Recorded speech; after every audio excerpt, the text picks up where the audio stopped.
This is a question from average. Five students appeared for an exam. The average marks obtained by these students was 40. ठीक है, पांच student है, average अगर 40 है, so the total number of marks will be 200. Maximum marks 100 है हर subject में. Each of the five student scored more than 10 marks. हर एक के 10 से ज्यादा नंबर है. Okay, however none of them scored exactly 40. किसी के भी एग्जैक्टली 40 नहीं है. इसका मतलब है कुछ के 40 से नीचे होंगे और कुछ के 40 से ज्यादा होंगे, बट किसी के भी 10 से कम नहीं है. Based on the information given which of the following must be true. Okay, must be true. अब हमें देखना है कौन सी लाइन सबसे ज्यादा ट्रू होगी, विच विल बी ट्रू. अब इसके लिए तो भाई पांचों लाइन पढ़नी पड़ेंगी, then only we can understand कौन सी ट्रू होगी. लेट्स सी.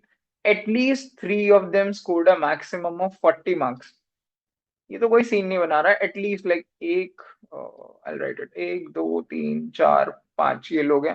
वो कह रहा है at least three of them scored a maximum of 40 marks. ऐसा तो जरूरी नहीं है. हो सकता है सारे, क्योंकि इसमें डिस्टिंक्ट वगैरह की भी बात नहीं है. हो सकता है कि चार लोग होंगे 40 के ऊपर हो. ऐसा भी पॉसिबल है, चार के 40 के ऊपर हो जाए. At least three of them scored maximum, ऐसा तो जरूरी नहीं है. ज्यादा भी हो सकते हैं, कम भी हो सकते हैं. तो आई don't think A is correct. ऐसा हो सकता है ना. At least three of them scored more than 40 marks, ये तो मैंने लिख ही दिया. एटलीस्ट थ्री ऑफ देम नहीं, ये भी पॉसिबल नहीं है. हो सकता है सिर्फ दो लोगों ने ही, मान लो ऐसा होता, इधर तीन लोगों ने 39 कर दिया और बाकी के इधर दो लोगों ने ज्यादा कर दिया. ये कितना कम है, थ्री. तो ये 41 और 42, तो ये भी एवरेज 40 आएगा, क्योंकि इनके पास तीन कम है 40 से, तो इधर तीन ज्यादा हो जाए. तो this is also the case possible. तो एटलीस्ट तीन लोग 40 के ऊपर ही स्कोर करेंगे, ये जरूरी नहीं है एटलीस्ट तीन. बिकॉज दो लोग भी कर सकते हैं, एक भी कर सकता है.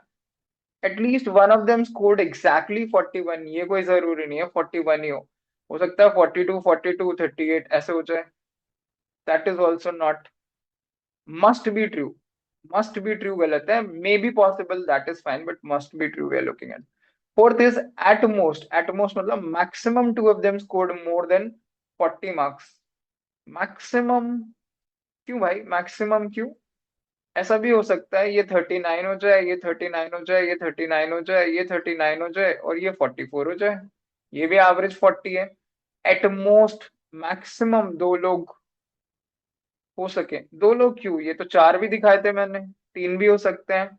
मोर देन 40 वाले तीन चार पांच. पांच तो नहीं हो सकते, क्योंकि पांचों का हो जाएगा तो एवरेज फिर 40 से ज्यादा चला जाएगा. बट मैक्सिमम दो लोग हो, दैट इज नॉट पॉसिबल. तीन भी हो सकते हैं, एक भी हो सकता है.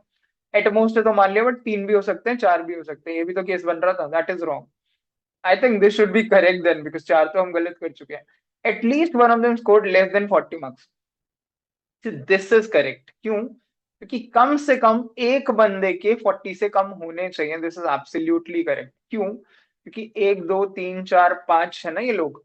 कम से कम एक, बिकॉज कुछ लोगों के 40 के ऊपर है, कुछ लोगों के 40 के नीचे है. ठीक है, तो अगर आपको एवरेज लाना है तो कुछ लोगों को नीचे जाना पड़ेगा, कुछ लोगों को ऊपर जाना पड़ेगा. बिकॉज किसी के भी एग्जैक्टली 40 नहीं थे यहाँ पे, देखो. वरना सबके 40 40 40 होते तो कोई दिक्कत नहीं थी. अब किसी एक को, या तो किसी एक को नीचे करना पड़ेगा 40 से, और बाकी चारों ऊपर कर दो. यानी बाकी सबके 41 41 41 कर दो, एंड इधर 36 कर दो. तो कम से कम एटलीस्ट एक होना चाहिए, या फिर दो होने चाहिए इधर, या तीन या चार. पांच भी नहीं हो सकते. यानी एटलीस्ट एक के 40 के नीचे होने चाहिए और एटलीस्ट एक के 40 के ऊपर होने चाहिए. दैट इज द एवरेज का concept. Hence the answer will be option number ई. तो ये दोनों क्वेश्चन भी काफी इजी हैं. यू शुड टारगेट कि मैं क्वांट में कम से कम 12, 10 to 12, कम से कम minimum target should be that. तो try these questions again. I don't think ये काफी डिफिकल्ट है, बिकॉज जैसा जेड का क्वांट का लेवल है उसके हिसाब से आप काफी क्वेश्चन निकाल सकते हो, 10 12 क्वेश्चंस. तो ऑल द वेरी बेस्ट.